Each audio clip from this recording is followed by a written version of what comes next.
How to hide likes and comments on Facebook profile picture. Hello everybody, welcome back to my channel. This is me, Bipin Bisnet, and today I'll guide you on how you can hide likes and comments on Facebook profile picture.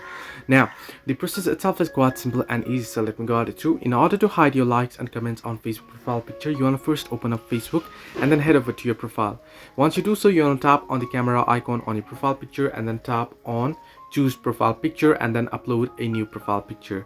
Now, once you go ahead and select the particular profile picture, what you want to do is down below you can see share your update to newsfeed. You want to deselect it and then you want to save it. You can see the profile picture is for public. Now once you update it, once you upload it, what you want to do is you want to go ahead and open up the profile picture that you have uploaded, and then you want to tap on three dots option at the top right corner and then tap on edit privacy, and you want to set it to only me.